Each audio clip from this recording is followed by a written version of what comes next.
story starts when my back went out on me about almost 20 years ago at working a job at the local hotel, waiting tables. Threw my back out on a New Year's Eve party, moving tables, and ever since then my back was giving me trouble. A couple years later, the arthritis in my lower back got to be so bad that I couldn't even get off the couch, and I started putting on all this weight. I went from over 200 pounds to 350 pounds in almost 5 years, and in effect basically took me out of circulation, where I could only work out of my home. And it got to the point where I couldn't get off the couch, and the arthritis just kept getting worse and worse, and then the weight just kept making it, compounding the issue. 5 years ago, I moved from my house to an office, and I was forced to get off the couch and start moving around, and that's when my knee started bothering me. This knee here ended up no cartilage in it at all, and in turn caused more problems, and the weight just kept adding to it. When I looked into bypass surgery 2 years ago, it was like it wasn't just the surgery, it's the whole program of diet and exercise that goes with it afterwards that you have to be able to do to be able to make this thing work. And so I had to look into it more and more, and I finally came to the realization that first I had to get my mindset into, I'm going to lose the weight, I'm going to do the exercise that's required, and I'm going to cut back on my diet that's required too.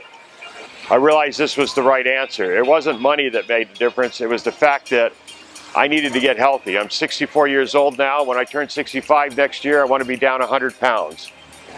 I had the surgery 2 months ago, and it's going on just now 2 months, and I'm down a little over 40 pounds, almost 50 pounds. I just broke 299 pounds, which is a huge milestone for me. I haven't seen that in probably 10 years. So now I'm feeling like I'm on the downside. I'm actually working on my diet on a constant, regular level. I'm eating less because of the bypass surgery, which helps a lot. My energy level is back up to where I can work again. I can't put in 8 or 10 hours, but I never could at this level because I'm getting old anyways, and I understand that. But I can't put in the hours that are required to run my job still and my business. And at the same time, squeeze in the time I need to do the exercise and watch my diet a lot more. And at this point, I feel like this is the answer for me, and I'm very happy with it. I've done all the things the doctor said, and I'm doing the exercise, I'm watching my diet, I'm really watching the input of what I eat and where I eat it, and doing the things it took besides just the surgery. The surgery probably was the least hard part of the whole deal to me. It was 1 day in the hospital and I was out. Afterwards, it's the management of my diet and getting the energy levels back up and your body used to your stomach being smaller and your intake of food being so much less. But after that first 30 days, your body gets adjusted to it. It really metabolizes to what you're doing now. And going on the second month now, I'm pretty much back to what I was before. I can eat when I want to, I can eat what I want. I just don't eat any huge portions like I used to, I guess. It's all small stuff now. My example is I can buy a California roll and that's like 3 or 4 meals. And I really think this is the answer for people who are chronically overweight. And this is my bottom line. I started dieting and doing some of my changes in what I ate a month or 2 before the surgery, and I started seeing a small drop in the weight. I didn't lose a lot, I only lost a little bit.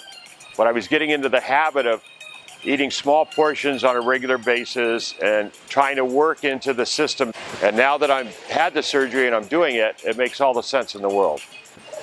And the bottom line is, this has worked for me and I need other people to get involved with it. I look around everybody and see somebody that's overweight now in a totally different mind perspective than I did before. Do you realize there's an answer out there that can help you and it's not that hard? I look at it this way, I probably added 10 years to my life, if not more. You walk into an old folks home and you don't see any fat people. You only see really skinny people in old folks homes. Those are the ones that survive to 90 years old. And it's just the way it is. Weight is a situation where you gotta fight it, and this is my way of doing that.